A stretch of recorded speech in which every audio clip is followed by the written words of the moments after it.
প্রিয় ভিউয়ার্স, আমরা এখন আপনাদেরকে সহজ একটা অ্যাপের মাধ্যমে কিভাবে ছবির ব্যাকগ্রাউন্ড চেঞ্জ করবেন ছবির কোনো ক্ষতি ছাড়াই, সেটা আমরা আপনাদেরকে এখন দেখাবো। আমরা প্রথমে গুগল ব্রাউজারে চলে গেলাম। গুগল ব্রাউজার থেকে remove.bg এই অপশনটাতে আমরা সার্চ করব remove.bg।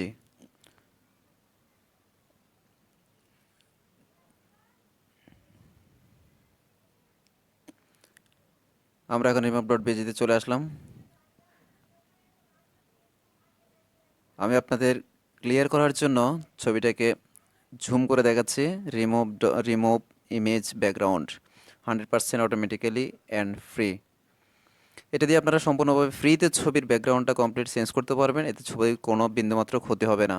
ছবির ইমেজ এবং রেজুলেশন কমপ্লিটলি আগের মতোই থাকবে এবং এটা সবচেয়ে ভালো কাজ করে, যেটা ফটোশপে করতে গেলে আমরা অনেক সময় ছবির কাটাছেঁড়া হয়ে যায় বা ছবিতে বিভিন্ন রকমের অপশন ছিল। আমরা এখন ফাইলে চলে গেলাম, আপলোডে চলে গেলাম। আপলোড থেকে ফাইল নিলাম। ফাইল নেওয়ার পরে আমাদের একটা এখানে সারফেস ক্রিয়েট হচ্ছে। সারফেসে অটোমেটিক আমরা সিলেক্ট করা ছবিটি চলে আসছে। তো এখানে এডিট একটা অপশন রয়েছে, এডিট। এই এডিটে ক্লিক করলাম। এডিটে ক্লিক করার পরে আমাদের এখানে অনেকগুলো কালার বা অনেকগুলা অপশন চলে আসছে, যেখানে আমরা এখন যে কালারটাতে ক্লিক করব, অনেকগুলো কালার আছে। ইচ্ছে করলে আমরা এখান থেকে নিজস্ব ছবি বা নিজস্ব ফাইল ফরম্যাট থেকে আমরা এখানে ক্লিক করতে পারি। আমরা যে কালারটা ক্লিক করলাম সেটা হয়ে গেল। আমরা এখন ডাউনলোডে ক্লিক করার পরে ছবিটি ডাউনলোড হয়ে গেল। আমরা এখন দেখাচ্ছি ডাউনলোড অপশন। ফোল্ডারে গেলাম। ফোল্ডারে গিয়ে ডাউনলোড অপশনে যখনই গেলাম তখন আমাদের এই ছবিটা আমরা ডাউনলোড করেছি। অথচ এখানে ছবির কোনো রকমের ক্ষতি হয় নাই, মানে ছবিতে এক বিন্দু বোঝা যাচ্ছে না যেটা ব্যাকগ্রাউন্ড চেঞ্জ করা ছবি। তো আমরা ইচ্ছে করলে এইভাবে যে কোনো একটি কালার চয়েস করতে পারি, যে কোনো ব্যাকগ্রাউন্ড দিতে পারি।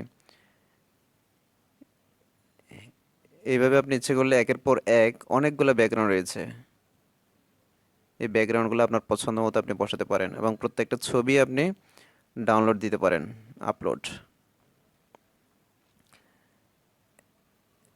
এখানে রয়েছে কালার অপশন। আপনি ইচ্ছে করলে নিজের ইচ্ছে মতো যে কোনো কালার চয়েস করতে পারবেন। ছবিটিকে আমরা ডাউনলোড দিলাম। ডাউনলোড দেওয়ার পরে এই ছবিটি আমরা আবার শো ফোল্ডারে গেলাম। আমাদের ফোল্ডারে ছবিটি সেভ হয়ে গেছে। এখন আমরা ফোল্ডার থেকে ছবিটি দেখছি যে আমাদের ছবির ব্যাকগ্রাউন্ড চেঞ্জ করতে ছবির কোনো ক্ষতি হয় নাই। আমাদের যেটা আমরা ফটোশপে করতে গেলে আমাদের কাটাছেঁড়া হয় বা সব সময় একই কালার বা একই পজিশনের ছবিটা থাকে না, এখানে অনেক কিছু চেঞ্জ হয়ে যায়। তাহলে এক্ষেত্রে যাই দেখেন আপনি ইচ্ছে মতো কালারটা দিতে পারতেছেন ছবির ব্যাকগ্রাউন্ডটা। তো প্রিভিউয়ার্স, আমরা ইচ্ছে মতো যে কোনো কালার দিতে পারি, যে কোনো কিছুই দিতে পারি। আমরা এখানে আমাদের যে কালারটা পছন্দ হবে আমরা সেই কালারটা ছবিটা ব্যাকগ্রাউন্ড হিসেবে সেভ করতে পারি। ছবিটা আমরা ডাউনলোড নিচ্ছি। ডাউনলোড ডাউনলোড ছবিটা অটোমেটিক 1-2 সেকেন্ডের মধ্যে ডাউনলোড হয়ে যায়। ডাউনলোড হওয়ার পর আমরা শো ফোল্ডারে যাচ্ছি। শো ফোল্ডার থেকে আমরা ছবিটা দেখবো যে কেমন হয়েছে আমাদের ছবিটা। ছবিটা দেখতে বেশ, মানে আমাদের একেবারে অ্যাডজাস্ট, ব্যাকগ্রাউন্ড কালারটা একেবারে অ্যাডজাস্ট হয়ে গেছে। তো এক্ষেত্রে এক্ষেত্রে বন্ধুরা, আমরা সবচেয়ে সহজ যে জিনিসটা সেটা হচ্ছে আমাদের ছবির কোনো প্রকার ক্ষতি হচ্ছে না, অথচ ছবিটা আমরা যেরকম ছিল সেরকমই করছি। তো আপনারা যদি আমাদের চ্যানেলটিতে নতুন হয়ে থাকেন প্লিজ সাবস্ক্রাইব করুন এবং সাথে থাকুন।